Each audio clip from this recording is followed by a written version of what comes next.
lorsqu'elle prenait les rênes du ministère de la fonction publique et de la modernisation de l'administration en avril 2021, Anne-Désirée Houloto a hérité d'un stock de plusieurs dizaines de milliers d'actes administratifs en attente de traitement.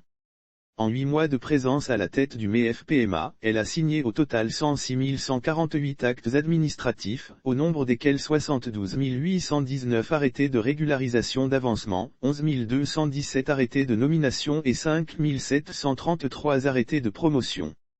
Le retard mis pour la prise de ces actes impacte négativement la carrière des fonctionnaires et agents de l'État, et reste fortement préjudiciable au bon fonctionnement et à la performance des services. C'est pourquoi la célérité constituera l'un des axes prioritaires de nos actions et le credo des services pour l'exercice 2022, a déclaré Anne-Désirée Houloto, hier, à la conférence bilan de son action et des récentes journées de la fonction publique, JFP, à son cabinet au Plateau.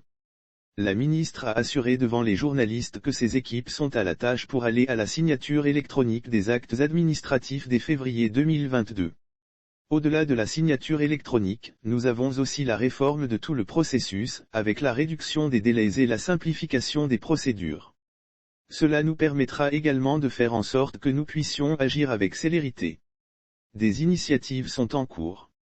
Mais, je vous garantis que nous mettrons un point d'honneur à nous faciliter, nous-mêmes, la tâche, a insisté Anne Houloto. Conformément à l'ambition du président Alassane Ouattara de doter la Côte d'Ivoire d'une administration publique moderne et performante et aux objectifs 2025 de son département, la patronne de la fonction publique ivoirienne a annoncé le renforcement de la transformation des mécanismes et processus essentiels à une gestion efficiente des ressources humaines civiles de l'État et à une productivité maximale. Toujours dans le cadre de la gouvernance, elle a évoqué l'accélération des processus d'adoption de la loi portant statut général de la fonction publique, nouvelle version, et le réarmement moral des agents des services publics. Les journées de la fonction publique institutionnalisées à propos des journées de la fonction publique, qui ont eu lieu du 13 au 17 décembre 2021, Anne Houloto a fait savoir qu'elles ont mis en lumière le service public. Elles ont permis de sensibiliser l'opinion aux missions de l'administration publique et de faire prendre conscience à l'agent public de son rôle et de sa responsabilité dans l'amélioration des conditions de vie de ses concitoyens. Les panels organisés ont enregistré une bonne mobilisation des fonctionnaires et les stands et ateliers cliniques ont accueilli environ 3000 personnes, comprenant aussi bien les fonctionnaires, 77,30%, que les usagers du service public, 22,70%. Au titre des décorations, 435 fonctionnaires et agents de l'État ont été décorés dans l'ordre du mérite de la fonction publique, a confié la ministre Anne Houloto. Avant d'ajouter que les GFP seront désormais institutionnalisés.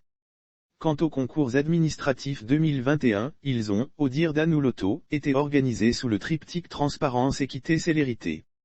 Ils ont été marqués par des innovations fortes, que sont, entre autres, l'institution d'un conseil de supervision, l'engagement signé des acteurs impliqués dans l'organisation des concours, la suppression des cours de préparation en présentiel au profit de ceux en ligne gratuits, la restriction de la visite médicale aux seuls candidats déclarés admis aux concours administratifs, la personnalisation et l'informatisation des feuilles de composition et la réduction à 3 semaines des délais de proclamation des résultats suivant la date de composition.